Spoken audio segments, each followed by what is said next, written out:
Film diawali dengan memperlihatkan jagoan kita yang diperankan oleh Toma Ikuta. Kita panggil saja Paijo. Seorang pemburu berdarah dingin yang tengah sendiri, tanpa rokok, tanpa narkoboy, tanpa judol, dan semacamnya. Paijo sedang mempersiapkan senjata untuk melancarkan aksinya. Kemudian kita akan diperlihatkan dengan ketua gangster dengan para anak buahnya yang berjumlah puluhan orang sedang mengobrol, dan salah satu anak buah dari kelompok lain yang menyebut dirinya adalah institusi kota Shinjo.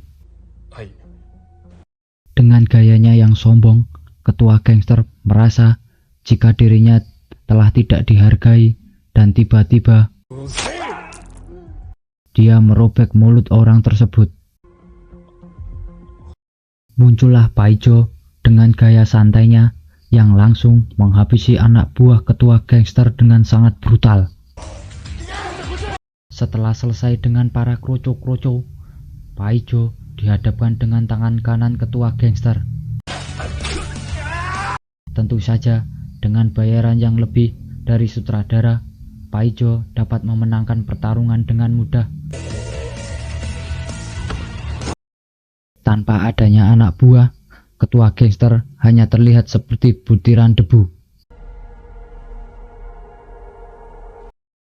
Tanpa ada perlawanan, Paijo langsung menghabisi ketua dengan sangat mudah. Setelah selesai menghabisi semua orang, muncullah teman Paijo yang sama-sama pembunuh bayaran. Dia menanyakan kapan Paijo akan pensiun. Dengan fakta bahwa Paijo sudah memiliki anak dan istri, nampaknya Paijo akan berhenti menjadi pembunuh bayaran dan hidup damai bersama anak istrinya. Selalu saja ada penghalang jika pembunuh yang sangat-sangat brutal ingin pensiun. Datanglah kelompok bertopeng yang mengaku sebagai kelompok Kimigumi, sebuah organisasi misterius yang diam-diam mengendalikan kota Shinjo.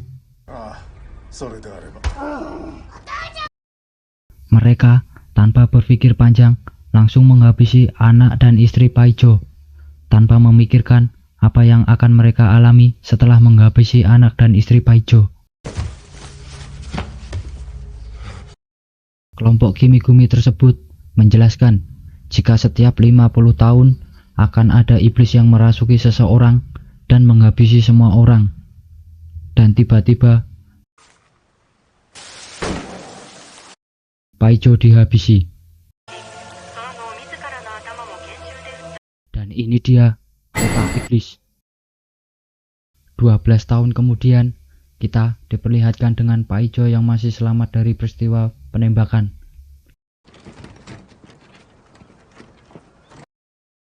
Namun, alih-alih ingin membalaskan dendam, Paijo hanya bisa duduk di kursi roda. Beralih ke wali kota Shinjo yang sedang menjelaskan bahwa kota Shinjo sekarang sudah berkembang pesat setelah dipimpin selama 10 tahun.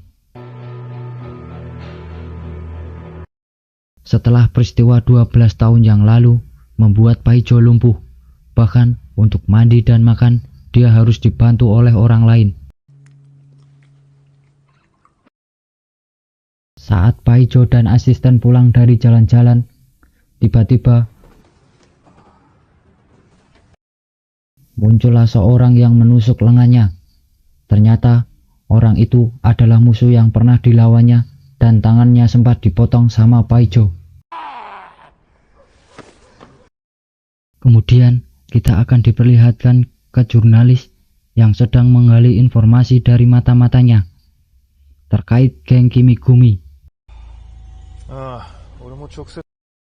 Alih-alih mendapatkan informasi yang diinginkan, tiba-tiba muncullah dua orang bertopeng dari kelompok Kimigumi yang langsung menghabisi mereka dan sangat brutal. Kembali ke Paijo, setelah peristiwa penusukan yang dialaminya, dia dirawat di rumah sakit. Saat Paijo di rumah sakit, muncullah salah satu orang kelompok Kimigumi yang ingin menghabisinya. Namun, dengan kekuatan cinta dan balas dendam, Paijo yang tadinya lumpuh tiba-tiba bergerak dan hampir membunuh pria bertopeng itu. Kita akan dibuat sangat terkejut. Ternyata orang bertopeng itu adalah pimpinan seorang polisi. Meski Paijo kewalahan saat menghadapi pria bertopeng itu, akhirnya Paijo dapat menghabisinya.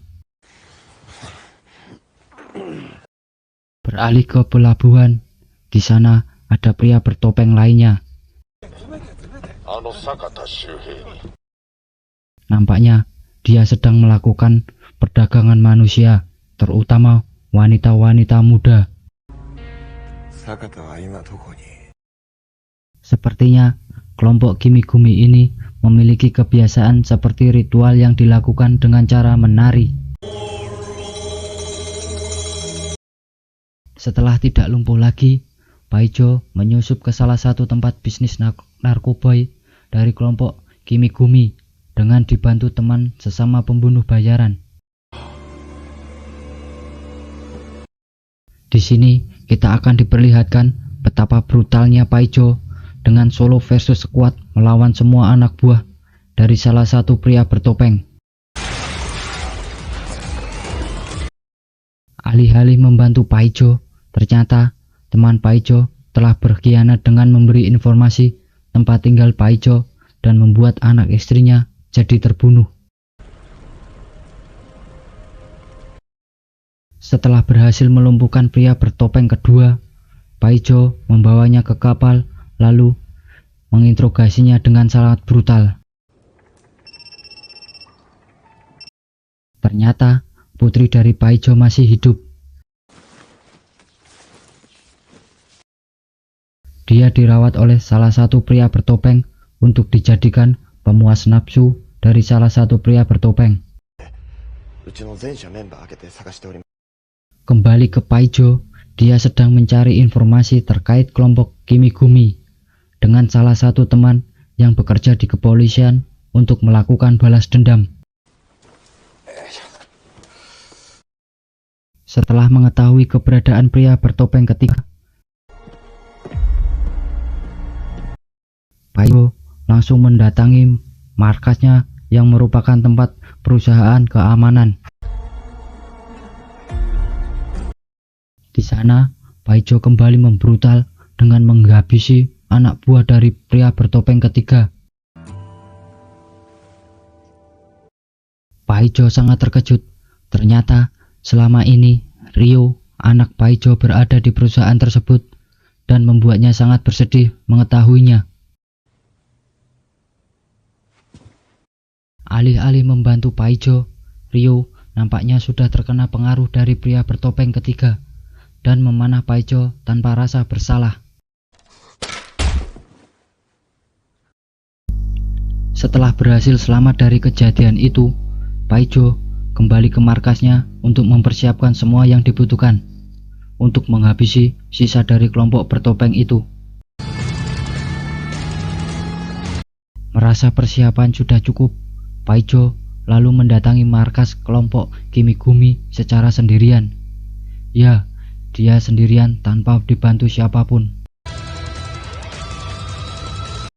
Di sini, Paijo benar-benar solo versus squad dengan semua anak buah kelompok Kimigumi, dan dia melakukannya secara brutal. Kemudian, Paijo berduel melawan pria bertopeng ketiga, berharap mendapat perlawanan yang cepat. Pria bertopeng ketiga dapat dikalahkan dengan mudah. Paijo memang hanya manusia biasa.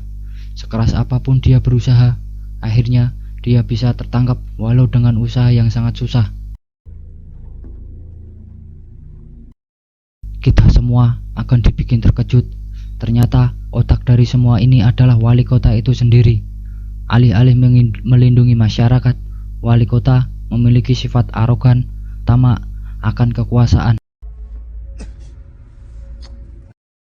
Saat Paijo terdesak, datanglah teman polisi Paijo yang datang membantunya. Nampaknya Paijo mendapatkan lawan sepadan, yaitu saudara kembar dari wali kota yang sama-sama memakai topeng. Meski begitu, dengan kekuatan cinta dan balas dendam, Paijo dapat mengalahkannya. Ya, saatnya wali kota melawan Paijo dimulai. Nampaknya Paijo di sini sudah mengalami kelelahan akibat pertarungan brutal sebelumnya. Akhirnya, dengan kekuatan tersisa Paijo dapat mengalahkan wali kota. Di akhir film, Paijo meminta maaf kepada Ryo bahwa dia tidak bisa melindungi ibunya. Tamat, ending yang tidak mewaraskan. Kesimpulan dari film ini adalah balas dendam dapat menjadi bahan bakar untuk bertahan hidup, tetapi juga bisa menjadi beban yang tidak terlepaskan. Dan dunia yang dikuasai oleh kejahatan dan pengkhianatan, tidak ada kemenangan yang benar-benar mutlak. Bahkan setelah semua darah tertumpah, luka di dalam hati tetap tersembunyi.